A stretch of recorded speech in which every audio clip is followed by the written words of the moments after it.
we might enter a recession in approximately spring of 2022. Recessions are not necessarily a bad thing. I've now been through a few of them, and what tends to happen is if you have a boom that goes on for too long, you get misallocation of capital. It starts raining money on fools, basically. It's like any dumb thing gets money, and I'm sure you've seen a few of those.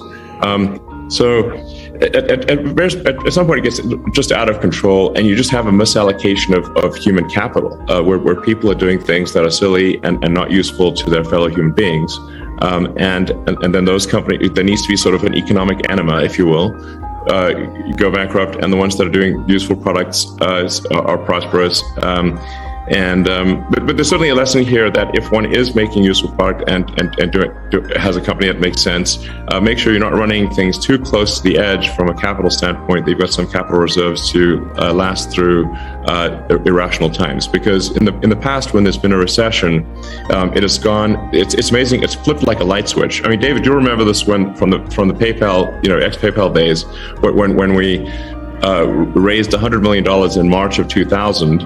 And we had the demand was so high, we had people like VCs just literally without even a term sheet wiring money into our account. And then in April 2000, the market went into free fall, and it went from raising money was trivial to even good companies could not raise money in a month. So it's just important to bear in mind that PayPal almost went bankrupt in 2000. We came close.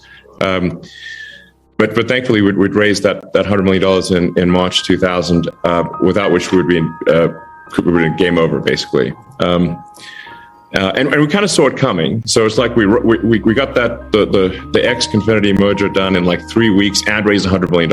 If it is a recession, which more likely than not it is a recession, not saying it is, but it probably is, then just watch your cash flow and get to positive cash flow as soon as you can. But I think we probably are in a recession, and that recession will get worse. But these things pass, and then there will be boom times again.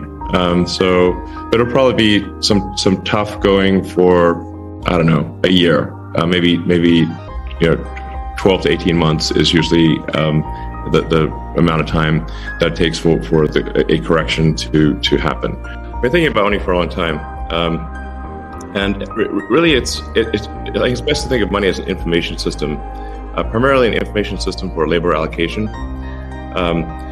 and for practical purposes, it exists in a series of heterogeneous databases, very different databases in bank mainframes around the world. It moves quite slowly in reality. It may seem to move fast sometimes, and it does with PayPal, which is real time. But the vast majority of the systems out there are batch processing. So the actual reconciliation may take 1 to 5 business days, sometimes longer. And you have the ACH system, which is ancient and still in operation, which allows transfers effectively like a check would be an ACH transfer, but it's not secure. And you've got the credit card systems, which are also not secure. It'd be like handing your username and password to a stranger in a restaurant if you buy a meal. So there's definitely an opportunity for something that is better from an information theory standpoint. So and there you can think of it like data on a network. I think is the way to view it. What has the most throughput? What has the least error? What drops the fewest packets? Fraud, for example, being a source of error, and government interference in currencies being a source of error. But it's fundamentally an information system. So I think it makes sense to support something that improves the quality of information with which we conduct the economy. And Bitcoin is a candidate for that. It does, I think, some things well, and it's obviously it's evolving, and there are additional things like Lightning being done on top of Bitcoin. But Bitcoin per se is mostly solving for scarcity, or rather solving for essentially having no throat to choke, decentralized, So there's no one who can be coerced in any way to empty their Bitcoin account. Well, I guess they could technically, but on an individual basis, but the system as a whole cannot. And it has an open ledger, which is also quite good. But transaction volume is low. Transaction cost is high, and usability for the average person is not yet very good. But it has a lot of potential.